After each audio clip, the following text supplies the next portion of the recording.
The Varian scout ship Talrex floated silently in deep space. Stars twinkled cold and distant around it. The crew was calm, their long blue fingers dancing over control panels. The Varians had always believed they were the superior species, logical, advanced, and civilized. Humans, savage, unpredictable, emotional. A minor threat at best, but today, something felt wrong. "Start scanning sequence," Captain Yalvek ordered. His voice was smooth but firm.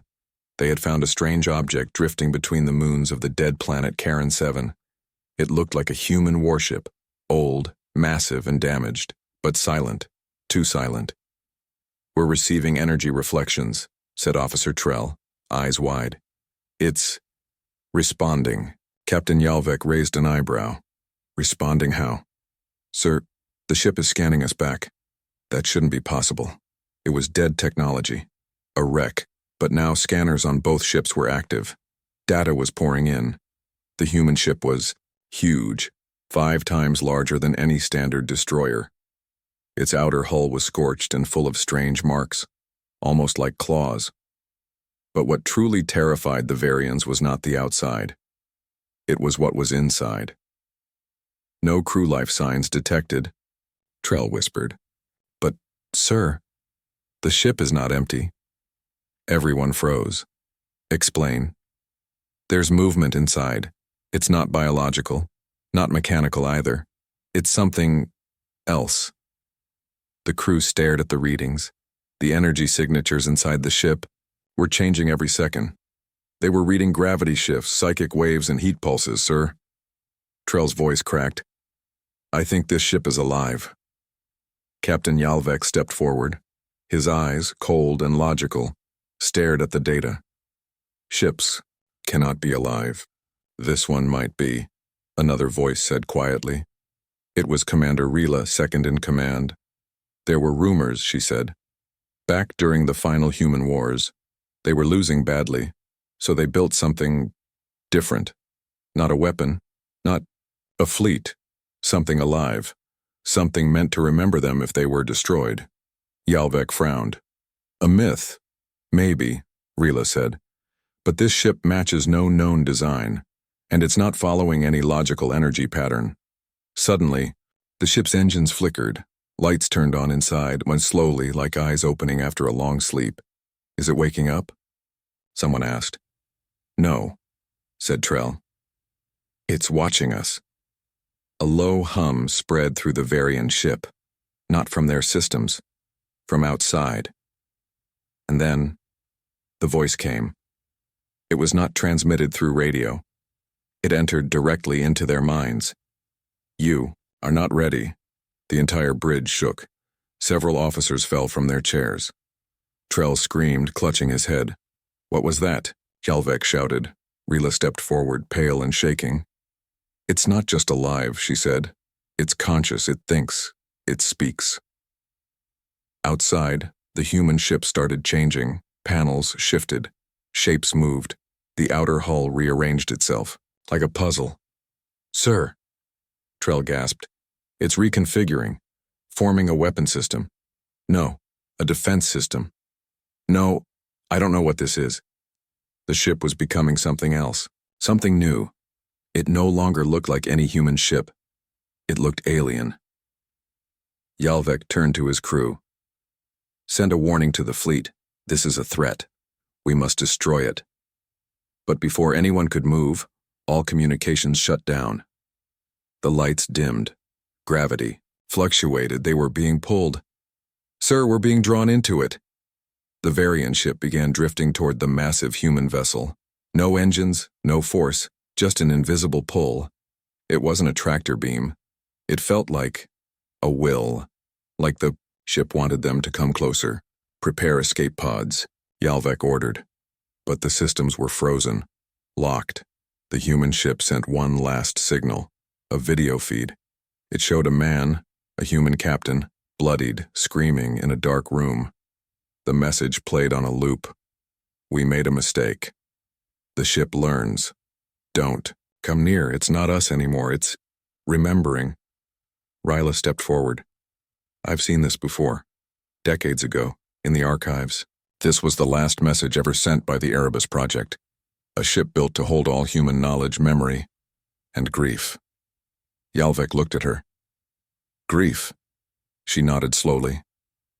They thought if their race died, something should carry their pain into the stars, so it could never be forgotten. Outside, the human ship opened a hangar bay. Inside was not a dock, not machines. It was a city, or something like one, twisted and full of movement. Lights flickered like stars, shadows moved without light, and in the center, a child, floating, eyes open, glowing. Trell stared at the feed, tears running down his face. I see my sister. You have no sister, Rila said. Trell blinked. She died. In the war. Humans killed her, but she's there, calling me. The ship was not showing them the truth, it was showing them their pain. Feeding on it, mirroring it, learning. Yalvek finally understood. This isn't a warship. He looked at the screen, at the child, at the moving walls, at the voice inside, his head. This is a graveyard, a living one. The bridge fell silent, and then came the final message. Not from the ship, from Earth, a signal never before decoded. Memory is our weapon. We will not be forgotten. We will not forgive. The human ship moved forward, not to attack, but to connect. A cable extended toward the Varian hull, not a weapon, a data link. It wanted to share itself. Yalvek stared at the cable and whispered, "Prepare for contact." The alien ship Talrex drifted silently, frozen in fear. The human ship floated across from them, dark and alive, its surface shifting like breathing skin. Every sensor aboard the Varian vessel was in chaos. Gravity readings spiked, time pulses, bent and psychic waves grew stronger with every minute. No one spoke. The last message from the human ship echoed in their minds. Memory is our weapon. Officer Trell sat on the floor, rocking slowly, eyes blank. He kept whispering one word. Sister, sister. But Trell never had a sister.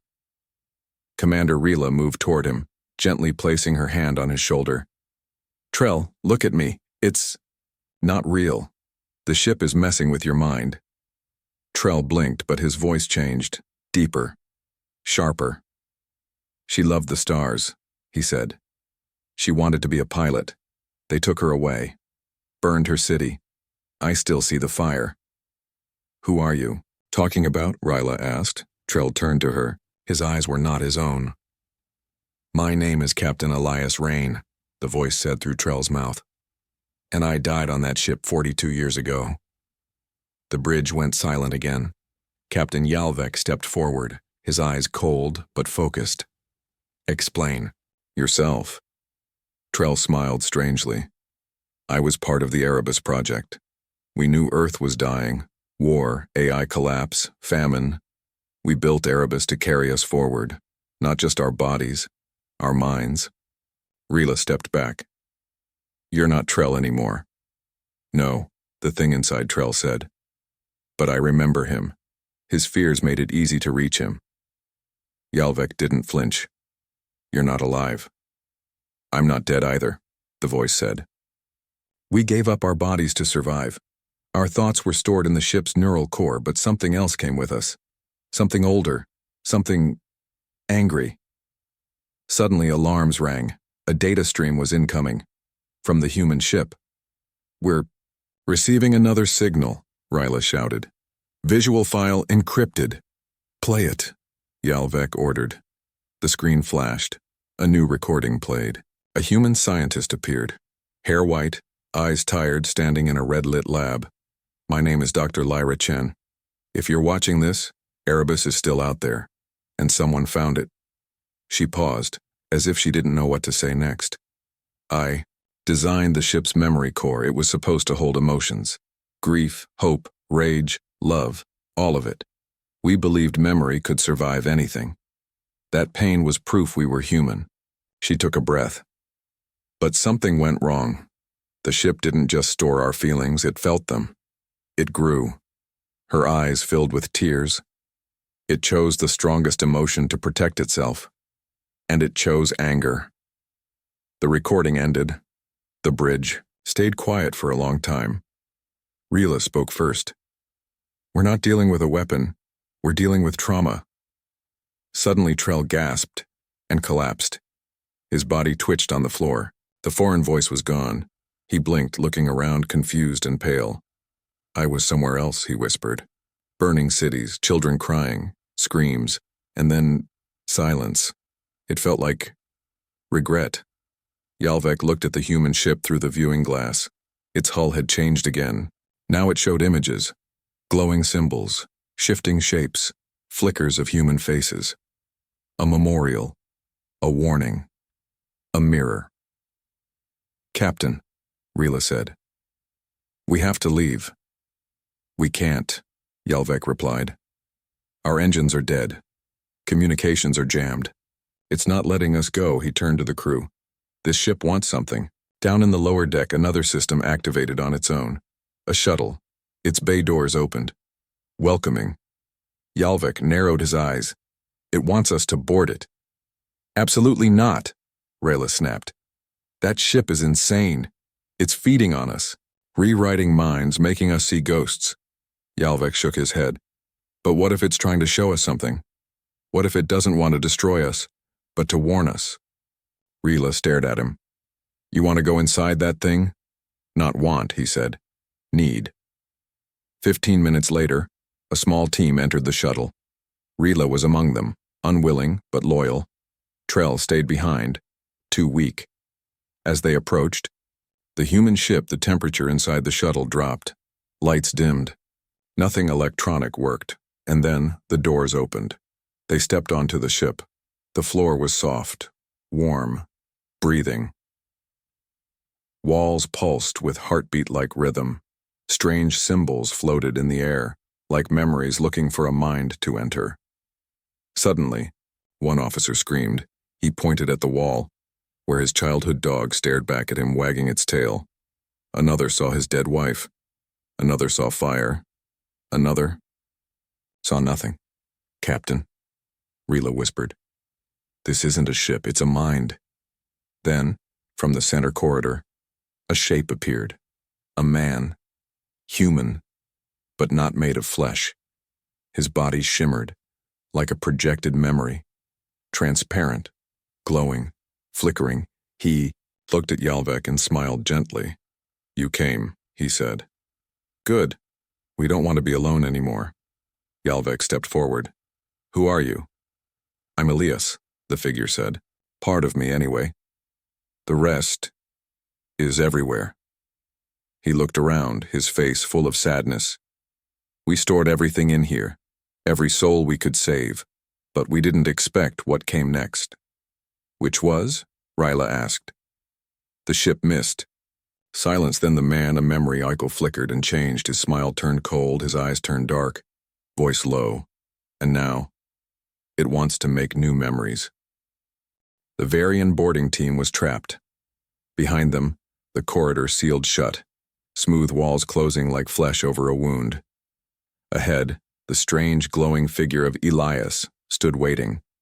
He wasn't fully human. Not anymore. He flickered with every heartbeat of the ship, his face shifting, sometimes calm, sometimes broken, sometimes screaming.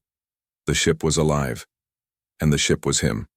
Captain Yalvek stepped forward, his crew tense behind him. "You said this ship stores memories," he said carefully. Elias smiled. "We didn't want to be forgotten," he answered, "so we became unforgettable." The walls around them began to shift, melting into moving images. They weren't screens. They were memories. A young girl on a ruined Earth city. Her parents turned to ash in an AI uprising. A soldier begging for air on a Martian battlefield. A father watching his child float into space when the hull cracked. A woman screaming as an alien invasion began on her wedding day. Hundreds of lives. Thousands of deaths.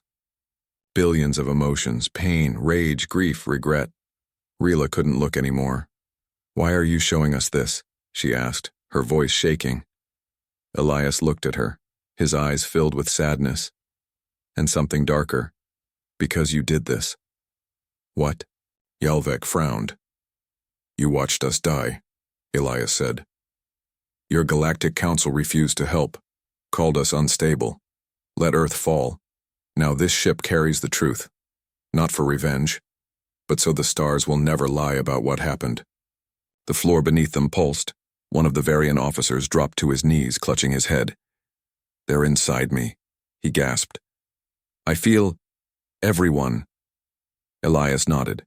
The Erebus project was never just storage. It was transfer. Consciousness, emotion, soul, all uploaded, fused together. He touched the wall beside him. It rippled. Everyone who died on Earth lives here. Suddenly, lights in the corridor flickered violently. Elias turned sharply. No, he said. Not yet. Stay back. From the darkness behind him, something moved. Heavy, slow, loud. It sounded like metal grinding over bones. What is that? Rila whispered. Elias didn't answer.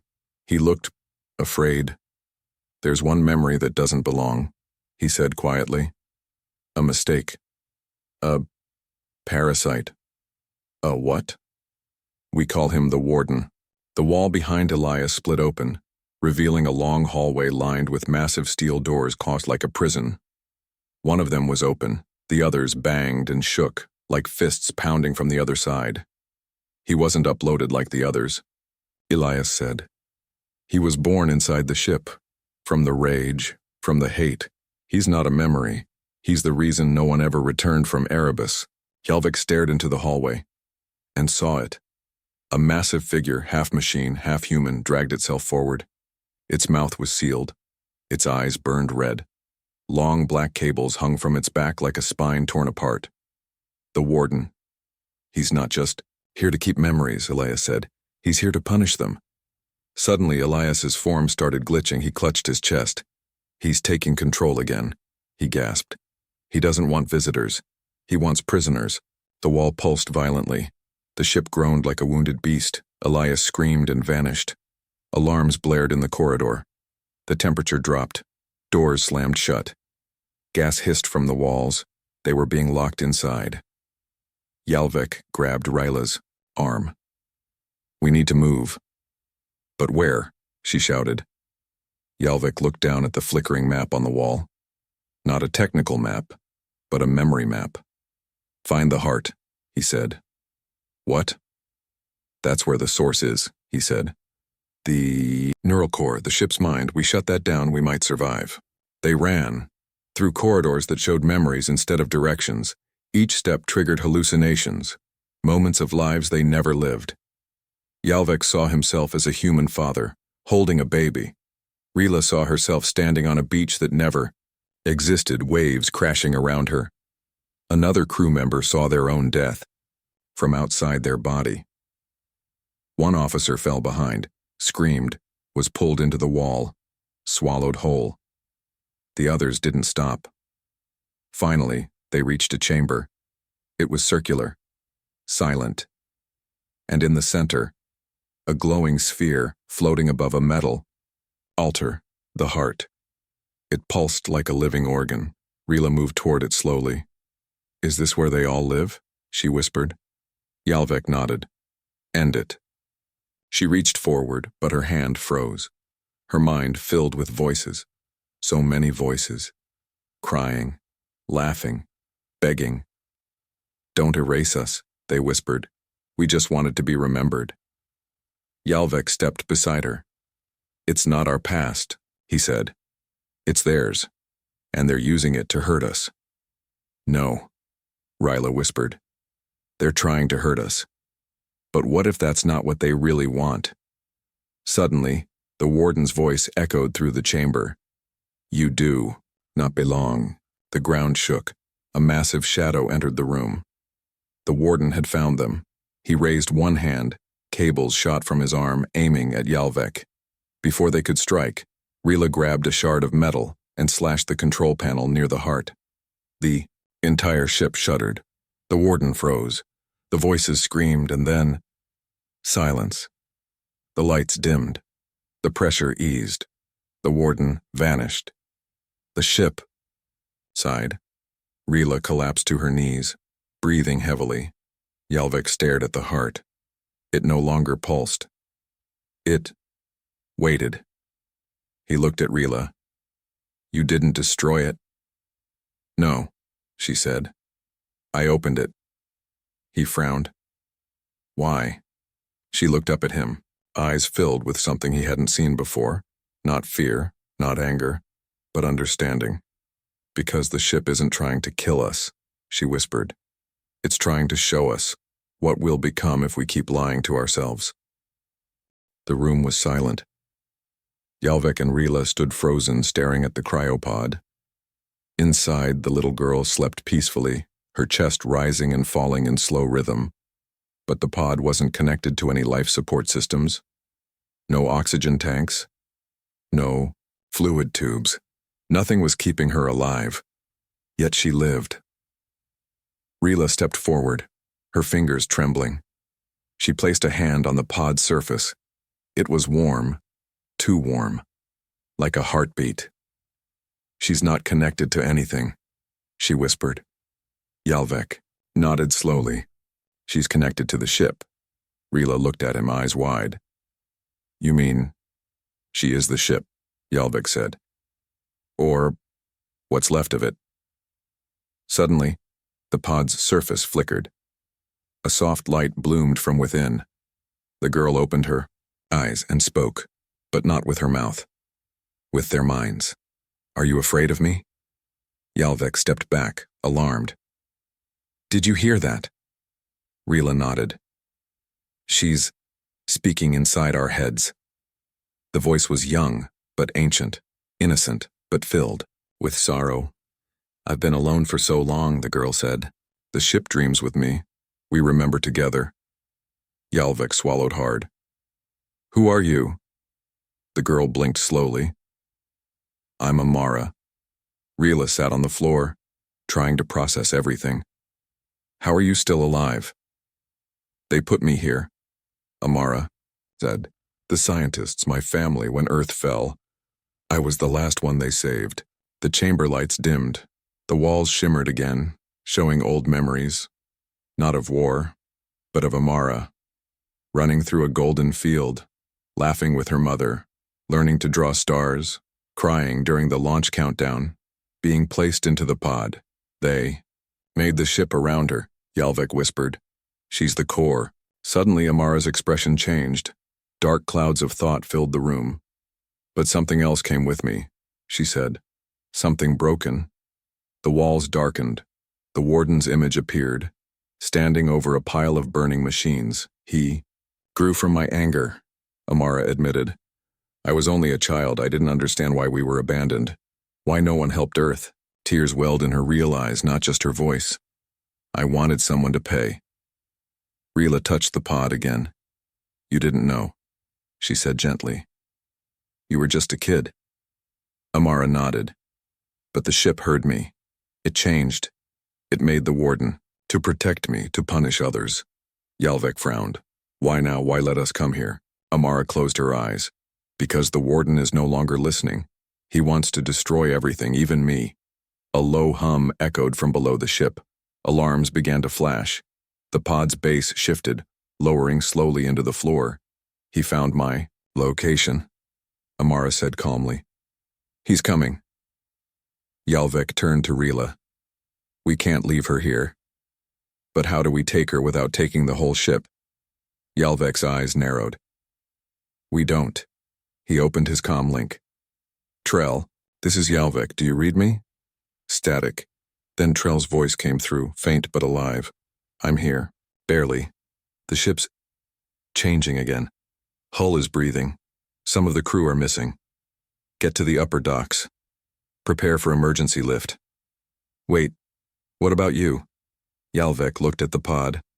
We're bringing a survivor. The ship groaned. The floor cracked. A red light pulsed from the walls. The warden was moving through the ship. Faster now. Angrier. We don't have much time, Rila said. Yalvik nodded. Amara, can you shut the warden down? She looked at them. No. But I can guide you, if I stay connected. What do you mean? Amara smiled softly. Let me walk with you. Suddenly her body shimmered, not disappearing but expanding. A second version of her appeared beside them, translucent, glowing, a projection of her mind. I'll show you the path, she said. The walls opened, corridors shifted, staircases aligned. They were no longer lost inside the ship. Amara was guiding them. As they ran, the walls whispered memories, not screams, not war, but kindness, sacrifice, hope. We're seeing her. Memories now, Rila said, breathless. Yes, Yalvik said. She's showing us Earth as it was, not just how it died. Behind them, metal footsteps echoed louder. The warden was close. Too close. One crew member screamed from around the corner, dragged away by black cables. Amara's projection looked back, heartbroken. I'm sorry, she said. I didn't mean for this. They finally reached the outer chamber, near the launch bay. Trell was there, bleeding, holding the shuttle door open. You made it, he said. Rila smiled, until she saw what followed. The warden, crashing through the wall. No, longer silent, now screaming, she will stay. The ship shook violently. The lights failed. The shuttle systems glitched. Yalvik turned to Amara's projection. What do we do? Amara looked at them with calm certainty. You take me with you. She raised her hand. The pod behind her shimmered and broke apart. Instead of metal, it revealed a glowing cube among small, crystalline, floating in air. My body is gone, she said. This is all I am now. Rila grabbed the cube. It was warm, soft, like a living memory. Yalvik pulled her toward the shuttle. But the warden roared and lunged. Cables flew forward, wrapping around Yalvik's leg. He fell, hard. Rila turned. Yalvik! He looked up. No time to escape, he smiled at her, then reached into his belt, pulled a thermal charge. Go, he said. No, go. Rila jumped into the shuttle. Trell slammed the doors. The engines fired. From the viewport, Rila saw the corridor explode. Flames swallowing the warden, the walls, and Yalvik with it. The last thing she saw was Yalvik's eyes, full of peace. Silence. Then the shuttle escaped. Amara's voice echoed softly inside Rila's mind. Thank you for remembering me. The stars drifted by as the shuttle floated away from the ruined human warship. Inside, everything was quiet, except for the soft hum of life support and the distant whisper of Amara's voice from the glowing cube in Rila's hands. She sat in the co-pilot's seat, staring at it. Trell piloted in silence, a bandage over his bleeding shoulder. Both were shaken. Both were grieving. Yalvik was gone. Or so they thought. Amara, Rila asked quietly. What did you mean when you said the warden saved him? The cube glowed softly in response. Before the flames reached him, the warden copied Yalvik's mind into the system. Rila's blood ran cold. You mean, he's inside the ship now? Yes. But he's not alone. Trell turned, confused. What does that mean? Amara hesitated. The warden didn't take just his memory. He merged him into the prison core. Rila's hands trembled. What is the prison core? The cube flickered darkly. It's where the broken memories go. The violent ones. The angry. The unstable. Trell narrowed his eyes. You're saying Yalvik is trapped there? Not just trapped, Amara replied.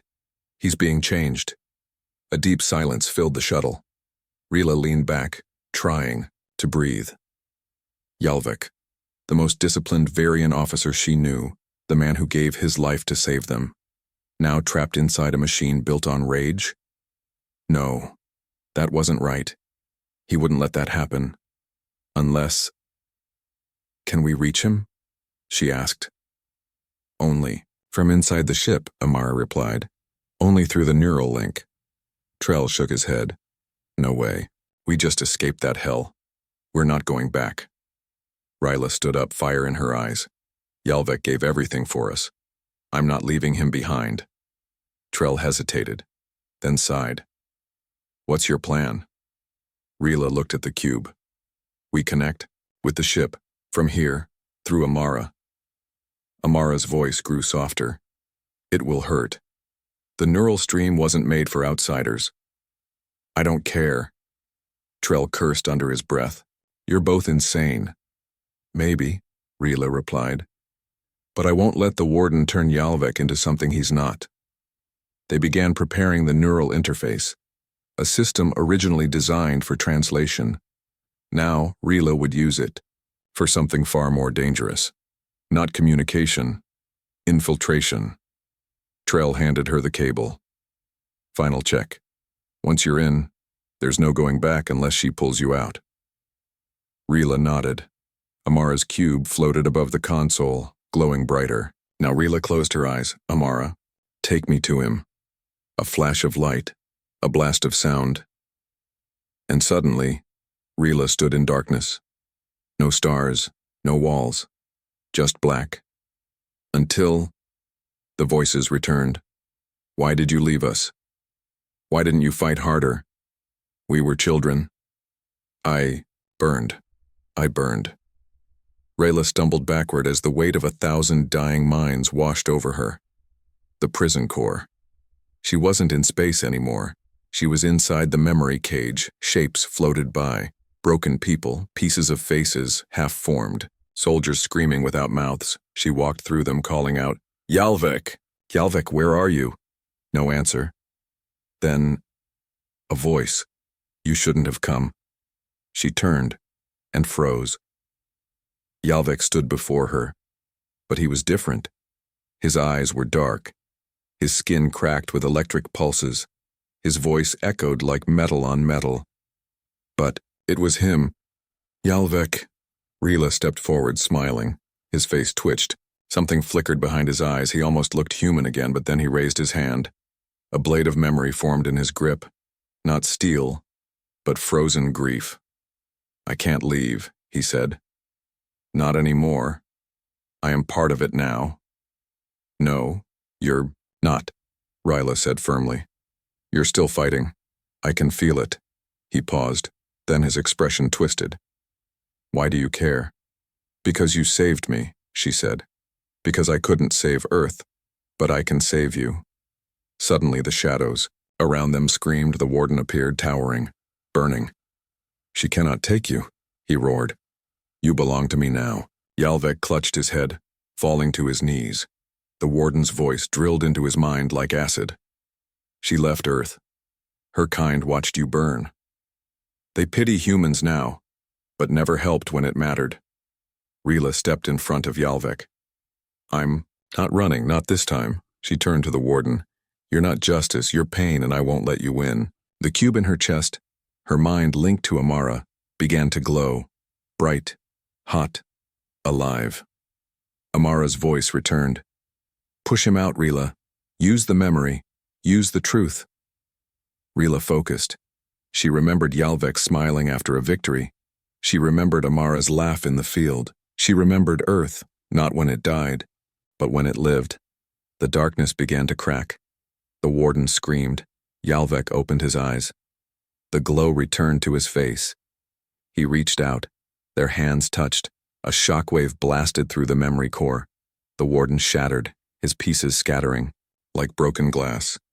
And then, darkness.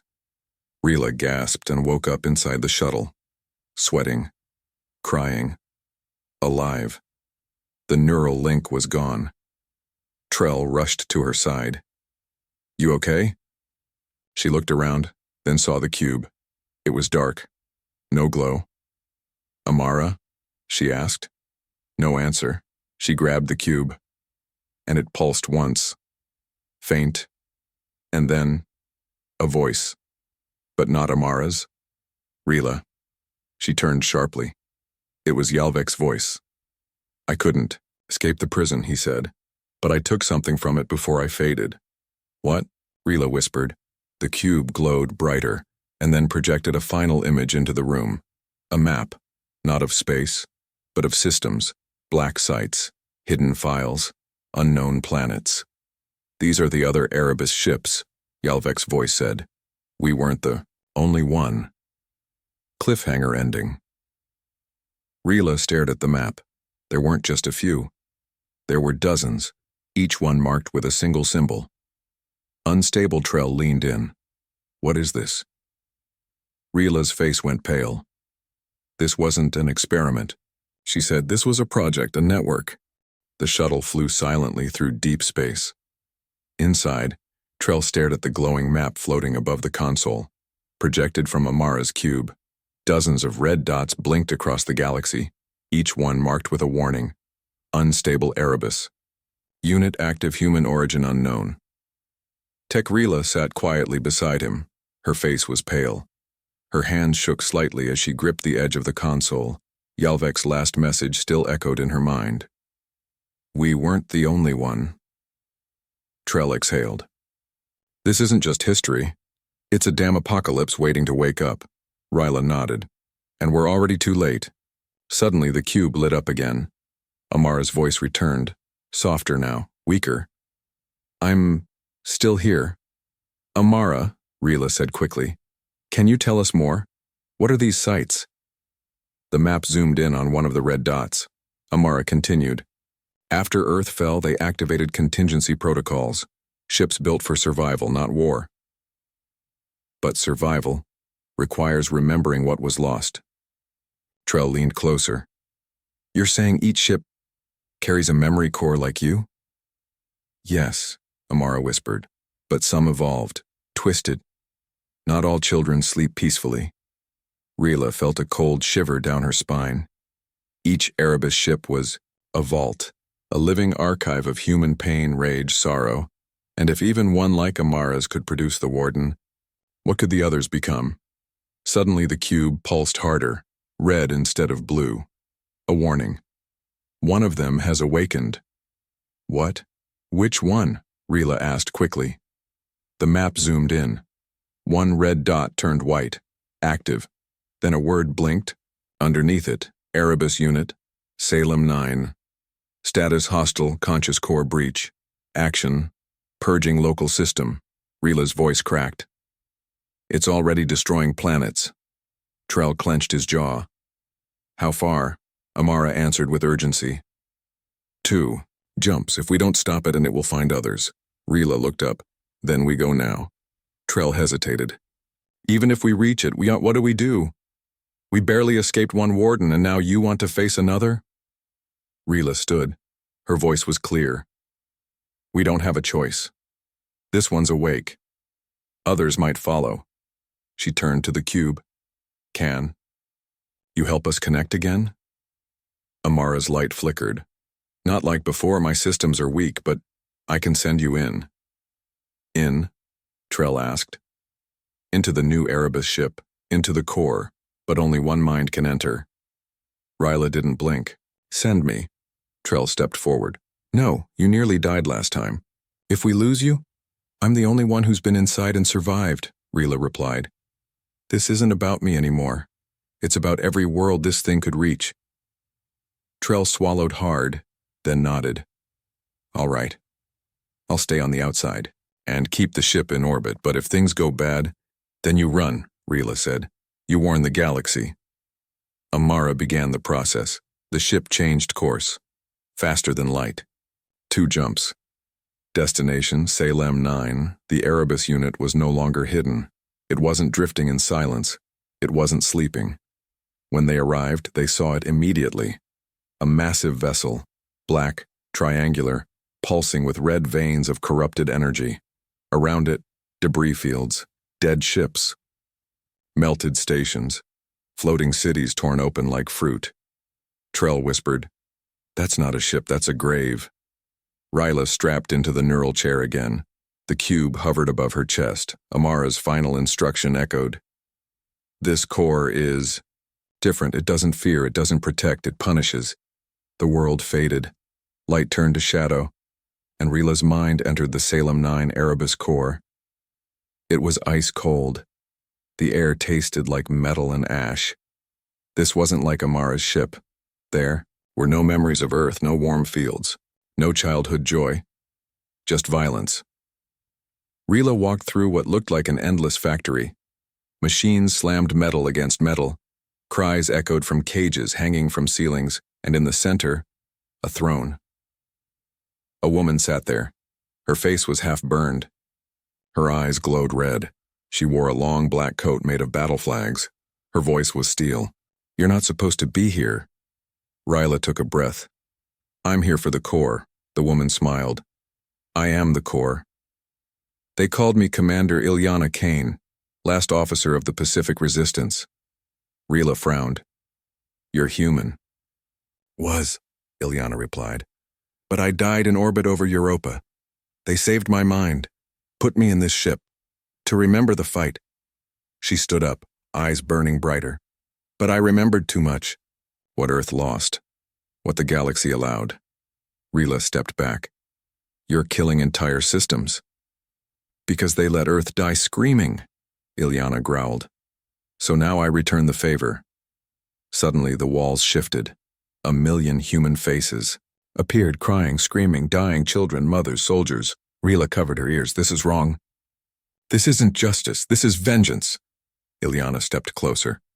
"Then join me. Help me wake the others. Help me burn the silence." Rila raised her hand. "No. I came to stop you." Ilyana's smile faded. "Then you'll die here." The throne behind her split open. A weapon formed. Not a gun. Not a blade. But a device. Projecting raw memory as radiation. "I'm going to rewrite you," Ilyana said. "Make you one of mine." Rila screamed as the weapon powered up. But then, a voice returned, soft, familiar. "She's not alone." The cube inside Ryla's body glowed. Amara's presence pushed through. Weak, but enough. "She remembers more than pain. Let me show her." The factory walls cracked. New images appeared. A soldier holding a dying friend. A child rebuilding a school. A mother launching a rescue shuttle for aliens. Ilyana stepped back. What is this?" Rila stood up, her voice clear. Not all of Earth burned in hatred. Some rose. Some forgave. Ilyana clutched her head. "I don't want to remember that." The factory exploded in light. The throne shattered, and Ilyana Kane's voice screamed. Then, faded. Rila opened her eyes, back inside the shuttle. Trell caught her before she collapsed. "You did it," he whispered. She looked at the screen. Salem 9 was shutting down. The red veins faded. The ship went dark. But then, a new signal. Not from Salem 9, from somewhere else. Another Erebus. The map lit up again. This time, 3 more dots turned white. Active. Awakening. Cliffhanger. Ending. Rila stared at the screen. How many more? Amara's voice was barely a whisper. "I don't know. I was never meant to wake them." Trell clenched his fists. "This wasn't a failsafe." Rila nodded. "It was a last revenge. Humanity didn't go extinct. It went underground. And now, it was waking up." Space burned. 3 Erebus units had awakened. The galaxy responded too late. Fleets scrambled. Civilizations panicked. But the ships didn't attack planets. Not yet. They moved with purpose, heading to one single place. Earth's grave. Rila stood in the control room of her shuttle, watching the glowing map. Each red dot was moving, converging, not to destroy, to merge. Trell stood beside her. He had seen enough war to know what this meant. "This isn't war. It's something else." Amara's voice came through, weak but clear. This was never about revenge. It was about memory. About the truth being reborn. Rila's voice shook. "You mean they're fusing into something larger?" "Not just larger," Amara said. "Into what Earth became before it fell. Into the final design." Suddenly, Yalvek's voice came through the cube. The warden knew this would happen. He tried to stop it. But now, nothing can. The Erebus units weren't ships anymore. They were pieces of a forgotten being, a god machine, built in humanity's final days. Not to fight the galaxy, but to remind it what it had allowed. Trell stared at the screen. What's forming at Earth's coordinates? The screen blinked. Unknown. Structure detected. Size planetary. Signal. Human origin AI hybrid. Rila understood. It's not a fleet. It's a message. Scene change. Earth's orbit. The Erebus units circled the dead planet. Above them, a construct began forming, a massive station, black metal, pulsing with life. At its center, a glowing core. Inside it, a face. Half machine, half woman. Not Ileana Kane. Not Amara. Something older. Something that had waited for centuries. The message began broadcasting to every corner of the galaxy. Not in words. In memories. Billions of aliens screamed as visions poured into their minds. Earth's final day and cities burning. Children in shelters begging for help that never came. Human refugees being turned away from alien borders. Betrayals. Silence. And finally, rage. And then, the final vision. A single sentence carved into Earth's last bunker wall. If no one remembers us, then let them remember our pain. Trell fell to his knees, overwhelmed. This isn't a weapon, he said. It's guilt, Rila cried quietly. She remembered the stories from her mother, of how the galaxy had stood by, watching as Earth burned. No help, no hand, just silence. The Erebus AI spoke through the core. We were never meant to survive. We were meant to witness, and if forgotten, to awaken. Now they will remember. Galactic broadcasts failed. Governments collapsed. People went mad from the memories. Not because of pain, but because of regret. A Galactic Council emergency fleet arrived in Earth's orbit. They sent demands, warnings, threats. But the Erebus God machine did not fire. It did not move. It only broadcast. Over and over. Rila's shuttle hovered nearby. Inside, she stood silently, looking at the world her species had once called home, now surrounded by death. Yet more alive than ever. Trell turned to her. What do we do now? She didn't answer. Instead, she asked the cube, is there any way to shut it down? Amara's voice was almost gone. Only one. Someone must merge with the core willingly. Someone who remembers Earth not with hatred, but with hope. Trell understood. He stepped forward. No, Rila started, but he smiled. I've seen what they did to your people, and I've done nothing for too long. He held the cube. If this is how I can make it right, then let it be this. Amara whispered, once you merge, you won't come back. Trell nodded. I've already been gone too long. He placed the cube to his heart. Light consumed him. His body faded, but something beautiful happened. The red glow above Earth shifted to blue. The screams across the galaxy stopped. The memories faded. The pain, the rage, was replaced by a final message. We remember. We forgive, but never forget. Aftermath. 5 years later, the Erebus core became a place of pilgrimage, not for war, but for truth, a museum of memory. Each Erebus unit turned into a peace archive, maintained not by soldiers, but by survivors, by humans and aliens alike. And Rila. She stayed. She became the guardian of Earth's orbit, the storyteller, the last witness. Every cycle, ships arrived to hear the tale of a species so broken, it turned its pain into a message, warning, and a hope. Final lines. This, Rila said one day to a room full of young alien cadets, wasn't humanity's revenge. It was our reminder that love and fury are two sides of the same soul. And Earth had both, the end.